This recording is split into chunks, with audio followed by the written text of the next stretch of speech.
Okay, so if you played through that tune with me doing the...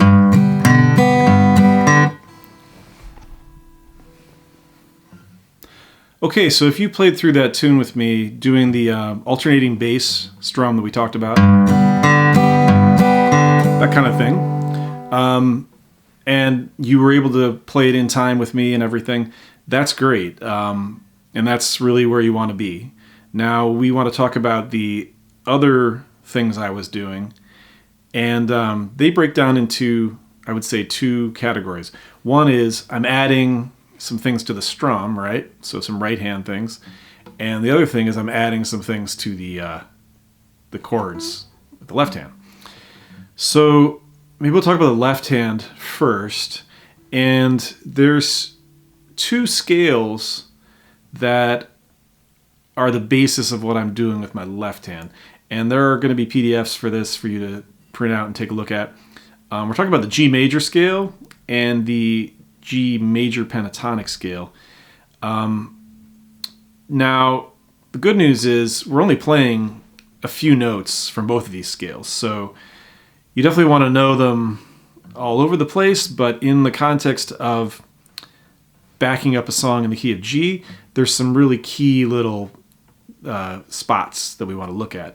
And specifically, we're looking at going from the G chord to the C chord. We're doing what it's sometimes called a walk up or a walk down.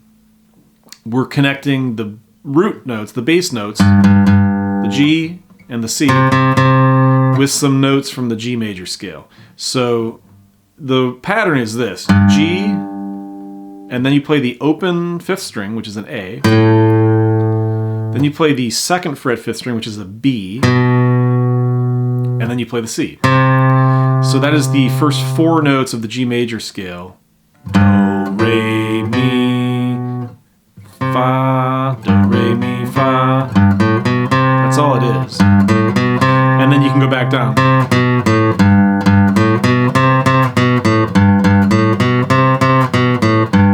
So 1, 2, 3, 4, four notes. And like I said, you can study the whole scale, and we will talk about the scale in other videos. But for this song, that's the majority of the connections going on. So I'm going bass note strum, and then that walk up.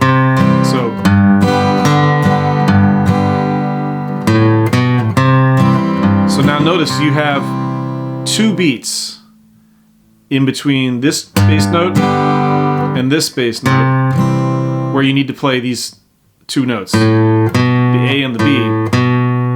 So the way it's going to work out is you're going to be going on the G chord, 1, 2, 3, 4, 1, 2. Now for the last two beats, instead of doing bass note strum, you're going to play ba, ba, and that's going to lead you to the C chord. Ba. So at speed, that sounds like...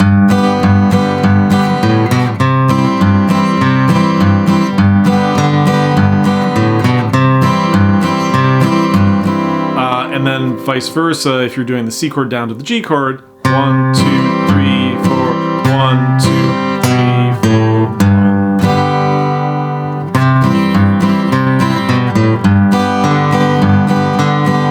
So what you should do is practice going back and forth from a G chord to a C chord and walk up and down. So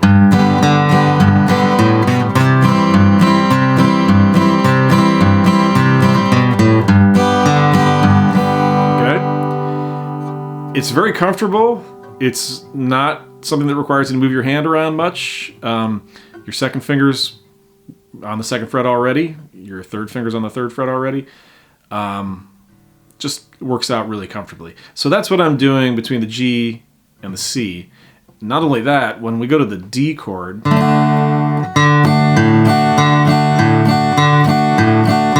actually using that to go D, C, B, A. So that's a four note. Back to the G. So when the D chord falls down to the G chord, then I need to leave an entire measure to play that ba ba ba ba. 1, 2, 3, 4. to land on the G chord. So that would sound like 1, 2, 3, 4, 1, 2, 3, 4, 1. So let me play a snippet of the song and try and put all those connectors in there, okay? On a silver falls by an arrow that I heard the cry I ever will remember. Okay, there's another one right there where I'm going from G to D. Heard the cry I ever will remember. So you can actually go.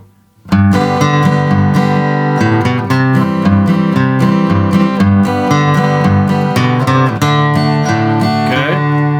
B, C, D. The B is in the G chord, so just another case of taking a bass note from one chord and moving to a bass note from another chord. What I'm doing there is I'm sometimes actually, with my second finger on the second fret, I'm actually sliding up. You could do that or play your second to third finger. So just to review, we're really only talking about two notes, the B on the second fret of the fifth string and the C on the third fret of the fifth string. And we're using those in between all of our chords. We're going G, and also using the open A string. C, G, then I'm going to go B, C, D, B, C, B, A, G, A, B, C, B, A, G, B, C, D. Okay? Here's one other one that I threw in there a couple times. E, F sharp, G. So now we're down on the sixth string, and we have some more notes from the G major scale. E,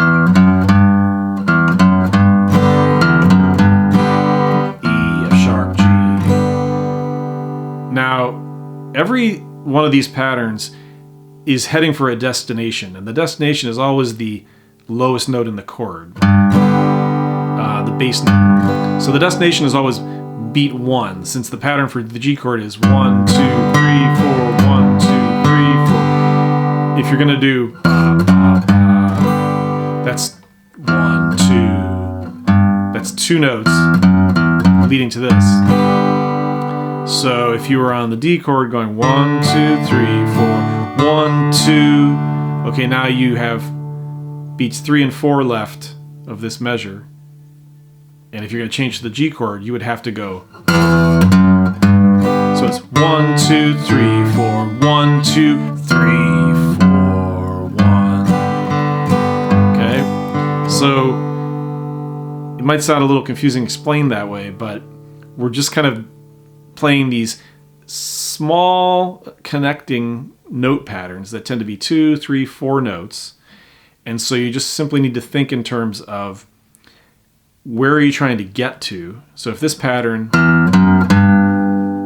arrives at a G note, and you're going to want to be back at your G chord on beat 1, 1, 2, 3, 4, 1, 2, 3, 4. Then you need to kind of work backwards and figure out, well, I need 2 beats before the G chord starts to fit that pattern in.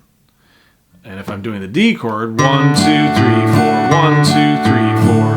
Before I go to the G chord, 1, 2, 3, 4, 1, 2, 3, 4, 1, 2, 3. Then the last two notes of that, 1, 2, 3, 4, 1, 2, 3, 4, 1. You've got to fit that in. Now, it's not like you have to sit down with pencil and paper and work out the math of this. It's just that these patterns fit very specifically into the the rhythm of the song. So they're only happening in precise spots, and I'm not ever improvising these bass notes. These are very set patterns that would work in any song in the key of G, where you're going from G to C to D.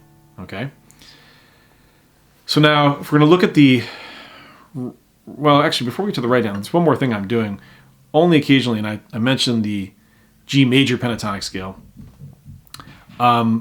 That's the way I think of some of the notes that I'm adding to the chords only once in a while. There's a couple different ways you could talk about it, really.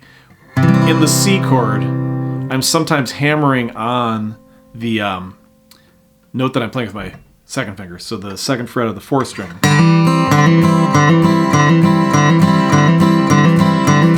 Okay, that note is in the G major pentatonic scale. I kind of hear it as something that's coming from that scale, but you could also just say you're adding something to the C chord. Just, it doesn't have to be from a scale. It's just adding a note that works. So the open D string, you're throwing your middle finger down. So okay, now importantly, where that's happening is instead of the bass note. So instead of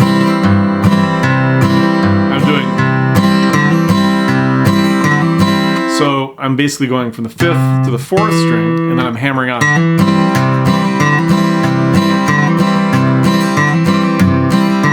Okay.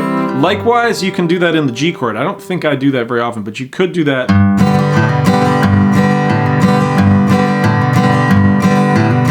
Same exact idea. Second finger hammering on, in this case, on the fifth string.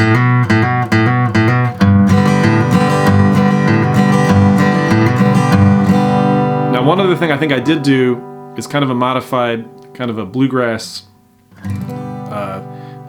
lick, that kind of thing.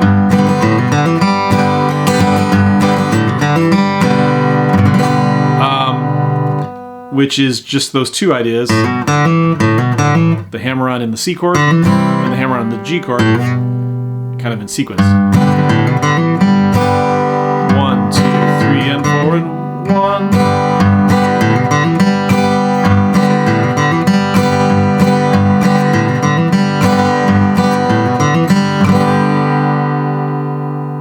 Okay, so familiarity with the G major pentatonic scale